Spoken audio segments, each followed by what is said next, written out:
Is the Now Me Too movement in the music industry being hijacked by personal vendettas rather than justice for the victims?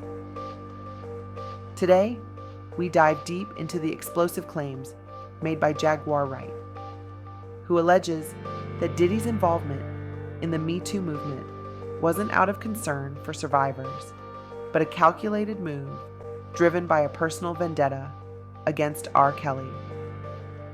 And what makes this even more chilling is that this pattern of manipulation and control, eerily similar to what we see in Zoe Kravitz's movie Blink Twice, may not be an isolated incident. Could the entertainment industry be hiding even more sinister stories beneath a veneer of advocacy? Let's get into it. First, let's unpack exactly what Jaguar Wright said in her interview with Piers Morgan. Wright is no stranger to controversy.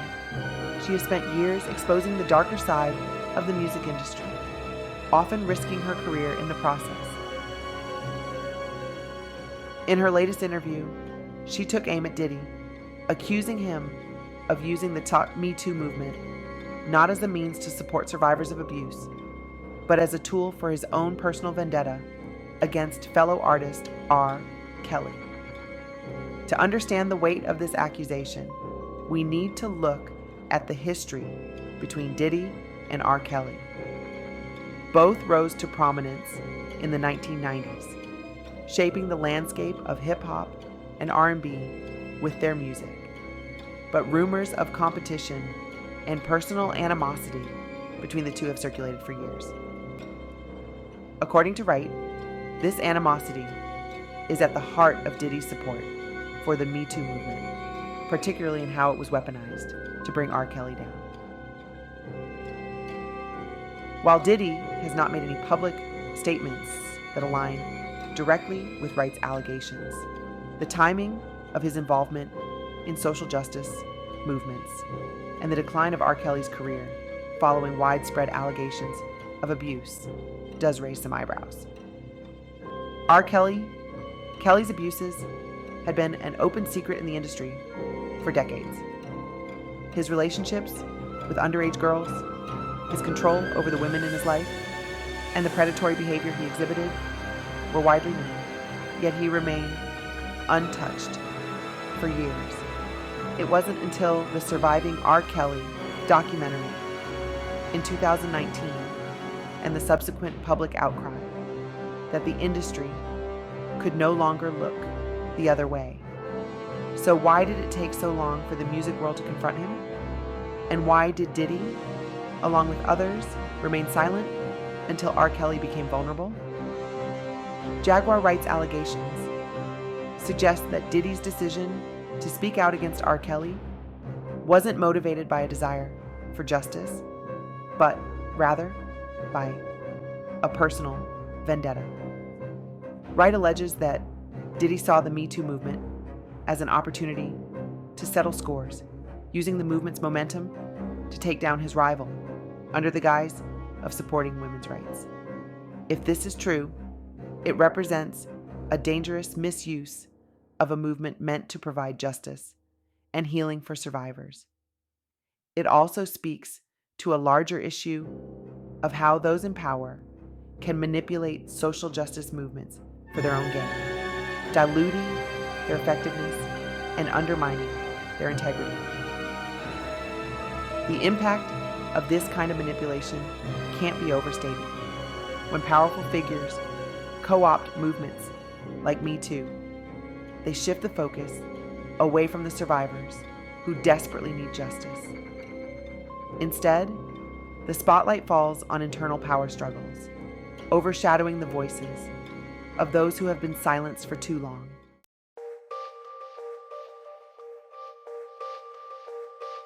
The silence of the Me Too movement in the music industry. Now, let's take a step back and look at the broader context of the Me Too movement in the music industry. The Me Too movement first gained traction in 2017 when numerous women came forward to accuse film producer Harvey Weinstein, of sexual harassment and assault. The allegations against Weinstein opened the floodgates for similar accusations in Hollywood, with high-profile figures like Kevin Spacey, Louis C.K., and Bill Cosby also facing public reckoning for their actions. But while the movement rocked Hollywood, the music industry remained relatively untouched. Yes, there were a few cases that gained media attention. R. Kelly, Chris Brown, and Dr. Luke, to name a few, but overall, the industry has been much quieter than its Hollywood counterpart. Why is that? The music industry, like Hollywood, is built on power dynamics, but in the music world, the power is even more concentrated. A handful of powerful figures, including artists like Diddy, Jay-Z, and others, control vast swaths of the industry. These individuals don't just create music, they own labels, manage artists, and control distribution channels. In many cases, they hold the keys to an artist's success or failure. This immense power creates a culture of fear, where speaking out against abusive behavior could mean career suicide. In this environment, it's no wonder that so few voices have come forward. The consequences of challenging someone like Diddy or Jay-Z are far greater than just being blacklisted from a few projects. For many artists, it could mean the end of their careers. This is a system that protects the abusers, not the victims. We've seen this play out in other industries as well. In the world of sports, for example, powerful figures have been able to silence their victims for years by threatening to ruin their careers. In politics, too, we've seen how those in power can manipulate the system to protect themselves from accountability. But in the music industry, the concentration of power makes it even harder for victims to come forward. This brings us to Zoe Kravitz's Blink Twice, a film that paints a haunting portrait of the entertainment industry's dark underbelly. In the movie, we see characters who are trapped in a web of power, manipulation, and silence, where those in control use their influence to protect themselves from accountability. The parallels between the movie and the real world are striking. Just like in Blink Twice, the music industry's silence on issues of abuse is not accidental. It is the result of a system designed to protect those in power while keeping victims quiet. Blink Twice tells the story of a young woman who becomes entangled in a world of abuse and manipulation in the entertainment industry. As she navigates this dangerous world, she quickly realizes that speaking out against her abusers could have devastating consequences. Much like the real-world figures who hold immense power in the music industry, the characters in the film use their influence to silence their victims and maintain control. The movie highlights how easily abuse can be hidden beneath layers of influence, money, and fame, leaving victims with little recourse. The themes in Blink Twice resonate deeply with what we are seeing in the Diddy situation. If Jaguar Wright's allegations are true, it suggests that Diddy may be using his influence not only to settle personal vendettas, but to shield himself from scrutiny as well. This is a classic tactic of those in power to align themselves with justice-oriented movements in order to deflect attention from their own wrongdoings. By positioning himself as an advocate for the MeToo movement, Diddy effectively distances himself from the very behaviors the movement seeks to address. In many ways, Blink Twice serves as a cautionary tale about the dangers of unchecked power and the ways in which those in control can manipulate the narrative to protect themselves. It's a reminder that in industries like music and film, where power is concentrated in the hands of a few, the voices of victims can easily be drowned out by the influence of those at the top.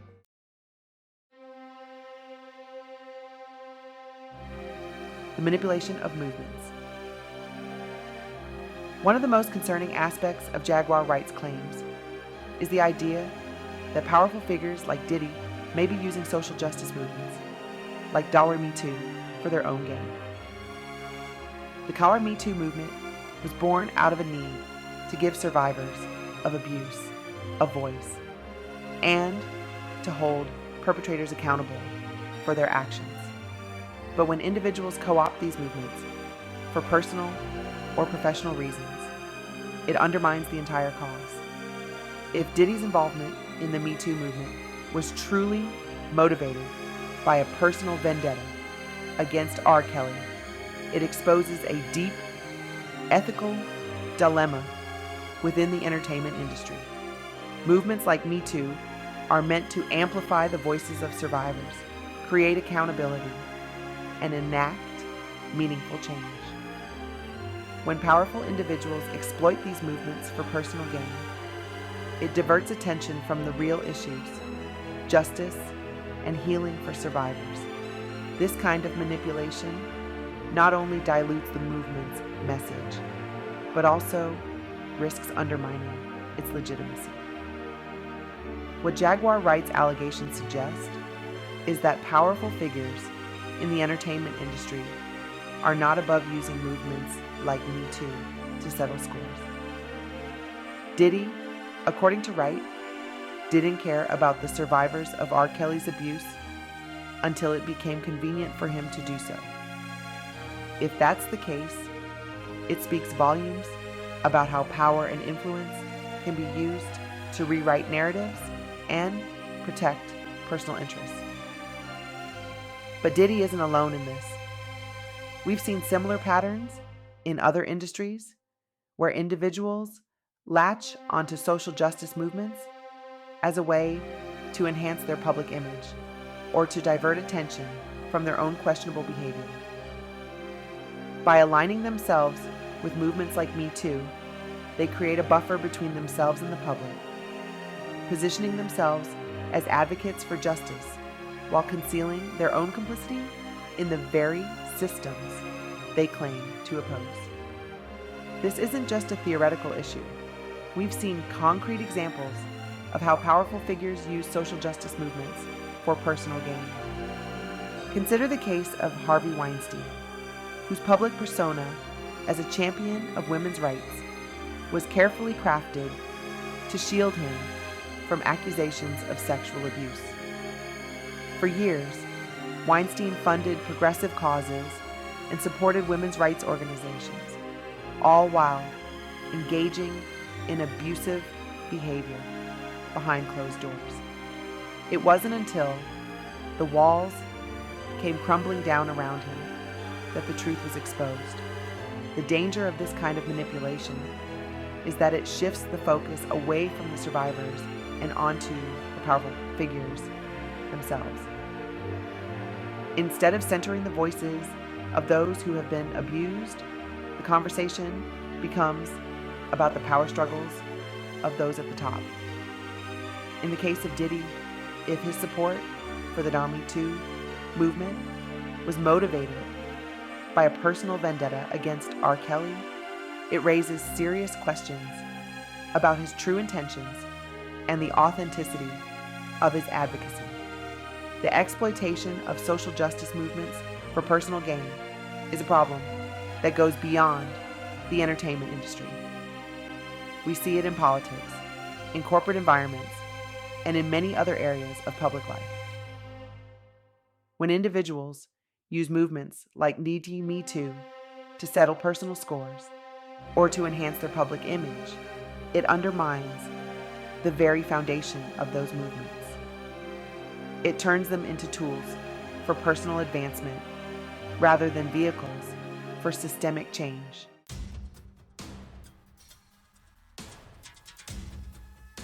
Power dynamics and personal relationships. At its core, The issue we're discussing today is about power, how it's wielded, who controls it, and who is affected by it. Whether we're talking about the entertainment industry or personal relationships, power dynamics play a crucial role in shaping the experiences of those involved. In personal relationships, power imbalances can lead to abuse, manipulation, and control. Just like in the music industry, where powerful figures like Diddy and Jay-Z hold immense sway over the careers of other artists, in relationships, one partner can hold disproportionate power over the other, creating an environment where abuse can thrive. Abuse in relationships is often about control. The abuser uses their power to dominate and manipulate their partner, much like how powerful figures in the entertainment industry use their influence to control the narrative and protect themselves from accountability. In both cases, the person in power is able to silence their victims and maintain control over the situation. The dynamics we see in the music industry, where powerful figures protect themselves at the expense of others, are mirrored in abusive relationships. Victims are often afraid to speak out because they know that doing so could have severe consequences. Just as artists in the music industry fear being blacklisted or losing their careers if they speak out against powerful figures, victims of abuse in relationships fear retaliation, isolation, or even physical harm. One of the most important lessons we can take from this discussion is the need to create environments where victims feel safe to speak out.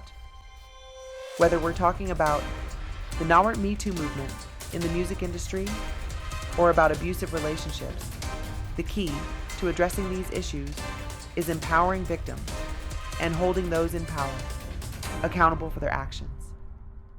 In both cases, we need to dismantle the systems that allow abuse to thrive.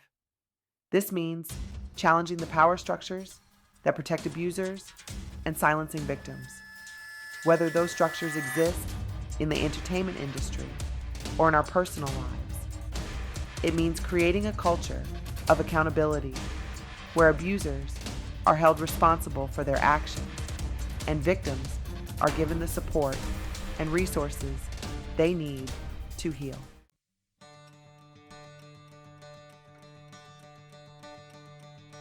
Conclusion: the path forward.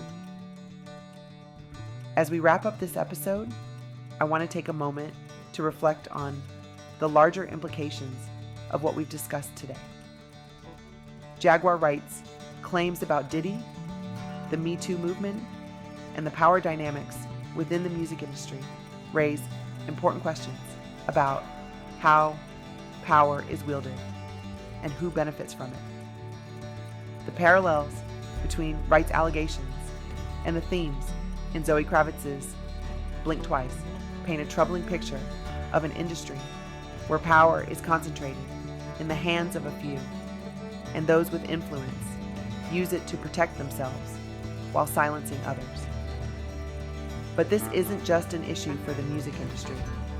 It's a reflection of broader societal patterns, where those in power often manipulate the narrative to protect their own interests. Whether in the entertainment industry, in politics, or in personal relationships, the abuse of power is a pervasive problem that we must address if we want to create a more just and equitable world. As we move forward, it's important to remember the original purpose of movements like MeToo. These movements were created to give survivors a voice, to hold abusers accountable, and to enact meaningful change. When powerful figures co-opt these movements for their own gain, it detracts from the real purpose and weakens the movement's impact. We must remain vigilant in holding those in power accountable and ensure that movements like MeToo stay focused on their original mission, providing justice for survivors. This means challenging the systems that protect abusers and amplifying the voices of those who have been silenced for too long. I want to thank you all for tuning in to this episode of Life Points with Ronda. It's important that we keep having these conversations and shining a light on the darker corners of the industry. If you've been impacted by anything discussed today, know that you are not alone. Reach out for support, and let's continue to hold those in power accountable. Before we wrap up, don't forget to follow Life Points with Ronda on all social media platforms, and stay tuned for more thought-provoking episodes. As always, stay true to yourselves, keep asking the tough questions, and let's work together to build a world where power is used to uplift, not oppress. Thank you, and until next time, take care of yourselves and each other.